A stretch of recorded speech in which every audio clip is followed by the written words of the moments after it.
আল্লাহর বিনিময় এইটা কি দুনিয়ার কোনো সম্পদে হবে? দুনিয়ার সম্পদ দ্বারা আপনি জীবনকে চিরস্থায়ী করতে পারবেন, জীবনকে রোগমুক্ত করতে পারবেন, আপনি খাদ্যের পরিমাণ বাড়াতে পারবেন, কি পারবেন দুনিয়ার সম্পদ দ্বারা? কাজে এই জন্য আল্লাহর বিনিময় যেটা যেটা আল্লাহ আপনাকে দিবেন, চিরস্থায়ী জীবন, চিরকালে অনন্তকালের যৌবন, চিরকুমারী নারী এবং অফুরন্ত জীবন, যেখানে আপনার কোনো রকম এই চন্দ্র সূর্যের অ্যাকশনে যেরকম মানুষ বড় হয়, ছোট হয়, বৃদ্ধ হয়, ফল পাকে, ছোট ফল বড় হয়, ছোট মানুষ বড় হয়, বড় মানুষ দুর্বল হয়, ওইখানের যে চন্দ্র সূর্যের ব্যবস্থাপনা, এটা কিছু হবে না। আপনি যেভাবে ঢুকবেন ওভাবেই থাকবেন, আপনার স্ত্রীরা যেভাবে পাবেন সেভাবেই পাবেন, আপনি একই অবস্থায় থাকবেন সেখানে। অথচ সেখানেও দিবরাত্রি বা আলোর ব্যবস্থা থাকবে, কিন্তু এইটার সাথে সেটার কোনো মিল নেই। ওয়ালাইউল্লাহ সাবিরুন, এবং আল্লাহর বিনিময় এটা ধৈর্যশীলরা ছাড়া কেউ অর্জন করতে পারবে না। তাহলে এখন এখানে আপনি এই জিনিসগুলো লক্ষ্য করেন যে ইমানদাররা কি বলল, যে আল্লাহর বিনিময়, যে আল্লাহ যে প্রতিদানটা আমাদেরকে দেবেন, এইটার সমকক্ষ কোনো জিনিস পৃথিবীতে আমরা কল্পনা করতে পারি না। মানুষ পৃথিবীতে যে জিনিসগুলি কামনা করে, মানুষের যেটা চিরদিনের কামনা, এগুলি সব আল্লাহ তাআলা জান্নাতে আমাদেরকে দান করবেন। পৃথিবীতে শরাব পান করলে মানুষ পাগল হয়, মাতাল হয়, বমি হয়, পেট খারাপ হয়, মাথা ঘোরায়।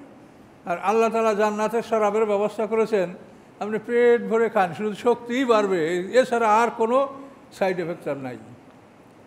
কথা বলতে পারছেন? এই জন্য আপনাদেরকে একটা অনুরোধ করব, সেটা হলো এই, যে আমরা এই দুনিয়ার ধন সম্পদের জন্য অনেকেই খুব কাকুতি মিনতি করি, তাহাজ্জুদ নামাজ পড়ি আর রাত জায়গা আল্লাহর কাছে সম্পদের জন্য দোয়া। এটা আমি আমার জীবনে আমি দেখেছি, তাই বলছি, যে তাহাজ্জুদ নামাজ পড়ে শুধু সম্পদের জন্য দোয়া করে, আল্লাহ আমার বিদেশ দেওয়া তৌফিক দেন, অথবা আমার সম্পদ দেয়, না করেন, এইগুলো করে মানুষ দোয়া। কিন্তু কথা হচ্ছে যে আমরা আল্লাহ যে দোয়া শিখিয়ে দিয়েছে, সেই দোয়াগুলি যদি আমরা করি তাহলে আমরা নিরাপদ থাকব। আর নিজেরা যদি আমরা কামনা করি এবং সেগুলি যদি আল্লাহ আমাদেরকে মঞ্জুর করেন, তা আমাদের অনেক সময় ক্ষতিও হতে পারে।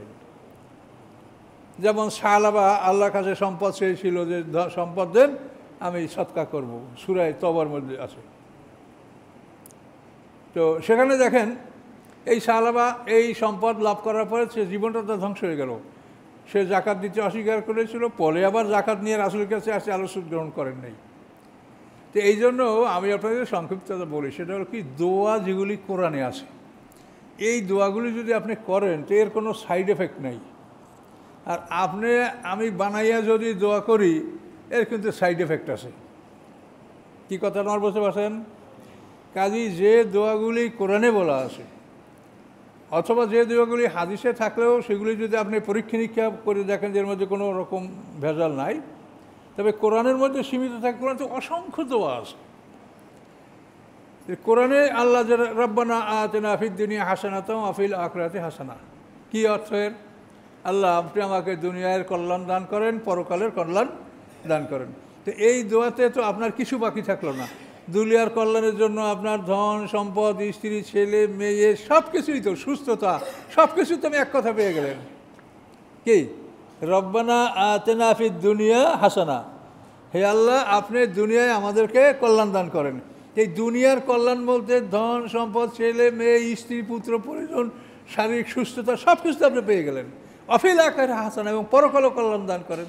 ওয়াকিনা আযাবান্নার, আগুনের আযাব থেকে বাঁচান। এই একটা দোয়ায় যা আছে, আপনি সারা পৃথিবী ব্যাপী আপনি নিজে দোয়া করে করে সমকক্ষ আপনি কথা বলতে পারবেন না। এই জন্য আমি বলছি যে আল্লাহ যা বলে সেগুলি যদি করেন তা আপনার কোনো সাইড এফেক্ট নাই। আর যদি নিজে চান, যে সেটার মধ্যে কিন্তু ভুল বোঝাবুঝি থাকতে পারে, এবং কোনো কোনো চাওয়া পাওয়ার মধ্যে অনেক ক্ষতিও থাকতে পারে, যেটা আমরা কোরআনে দেখতে পাচ্ছি যে সাহাবা, একজন সাহাবী, সে এভাবে তার সম্পদ চাওয়ার কারণে তার জীবনটা ধ্বংস হয়ে গেল। এটা যথাসময়ে আপনারা শুনবেন বা শুনেছেন আগে। তো এখন আমাদের হাতে আর সময় নাই।